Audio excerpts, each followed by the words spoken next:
20e anniversaire du rappel à Dieu de Dad Djomamousso Koudanu Tokpo le 1er juin 2024. Ses enfants et la collectivité ont marqué d'un saut spécial l'événement.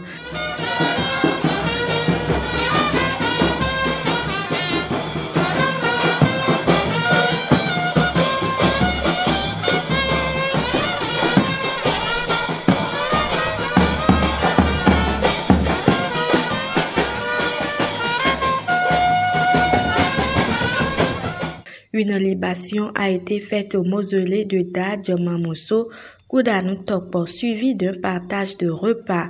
Sur demande des enfants, une messe a été célébrée pour le repos de son âme sur la paroisse Saint-Michel de Djegbe.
Joma Mousso Koudanou Tokpo affirme qu'après 20 ans, les enfants rendent grâce et s'en souviennent comme si c'était hier.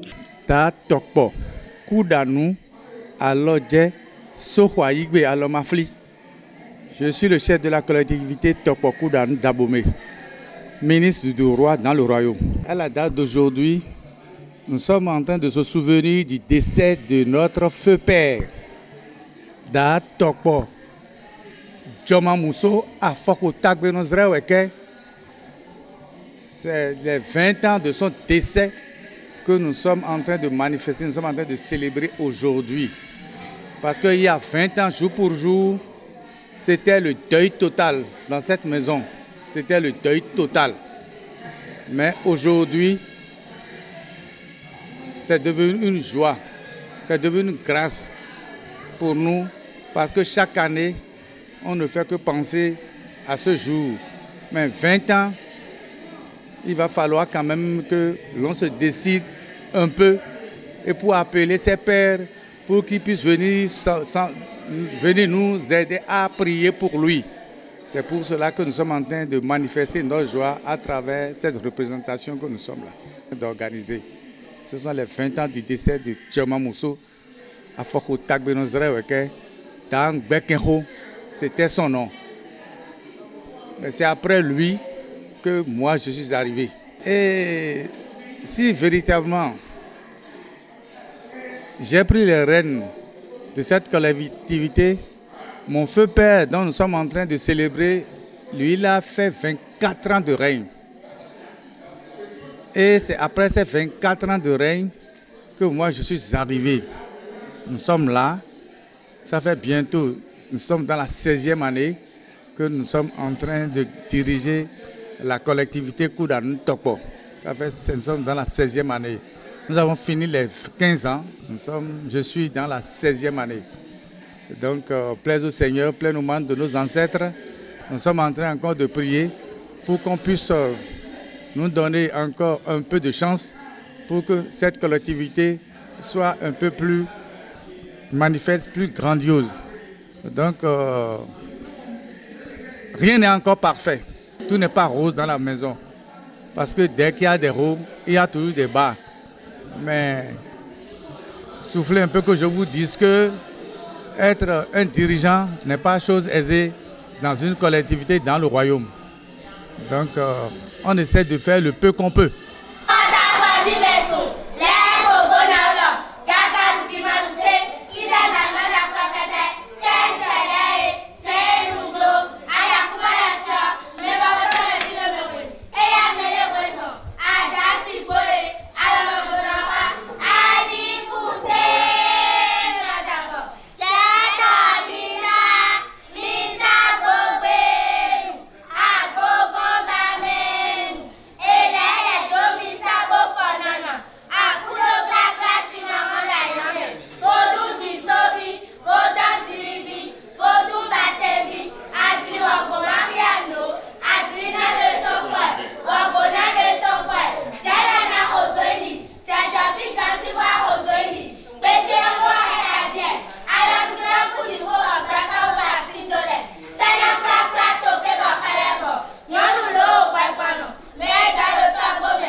Gérance Tokpo, le Benjamin de l'illustre disparu et jeune frère de l'actuel chef de collectivité de Tokpo, trouve qu'après 20 ans, c'est normal que les enfants se réunissent pour lui rendre hommage et honorer sa mémoire.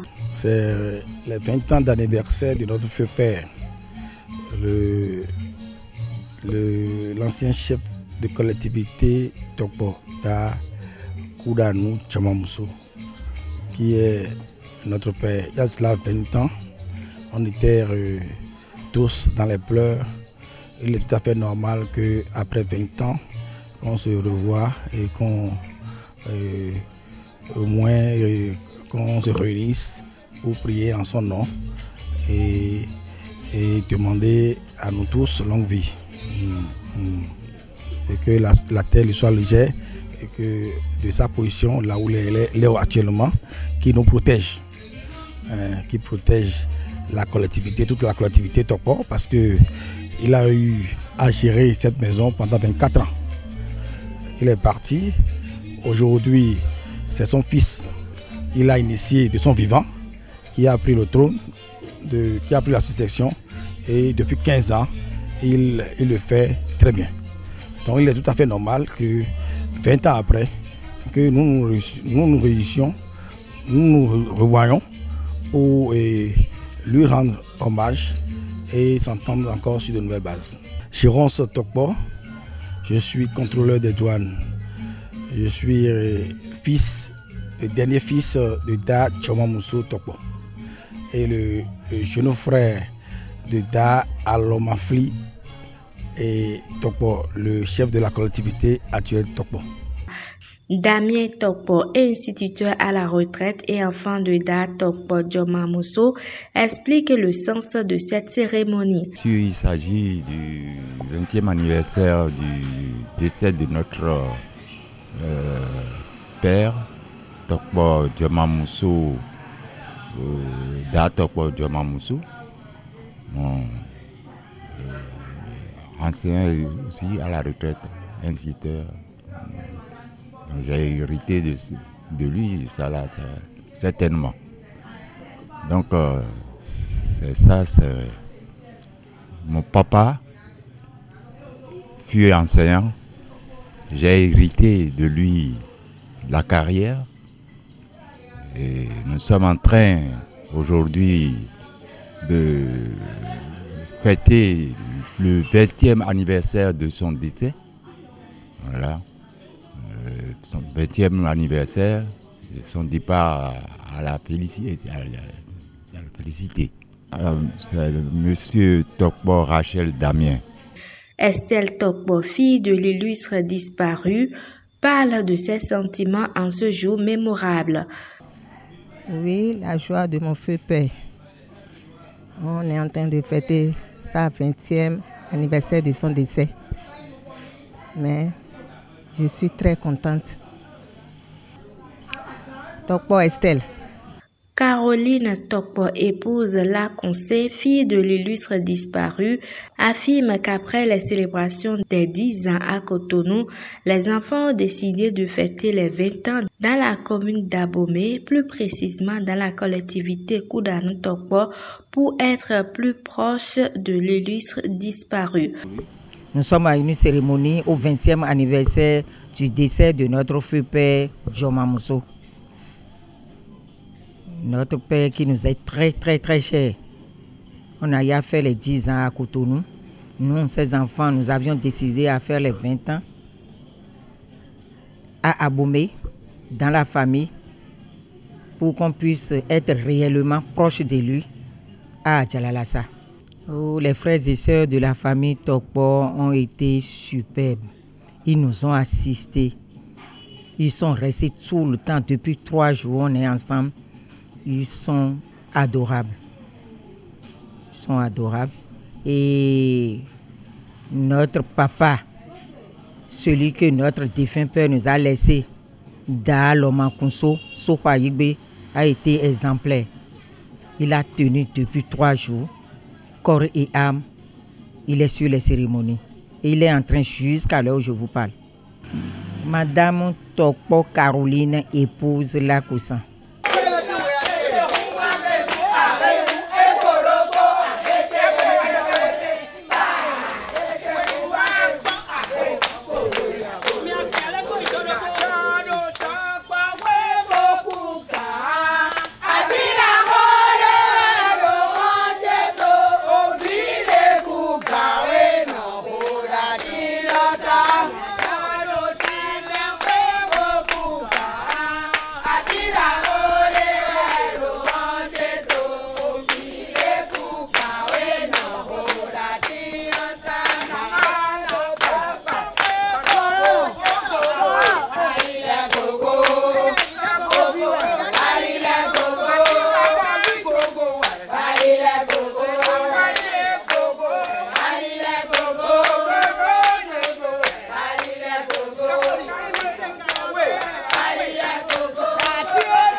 Repos éternel à l'âme de Da Djomamoso Koudanu Tokpo.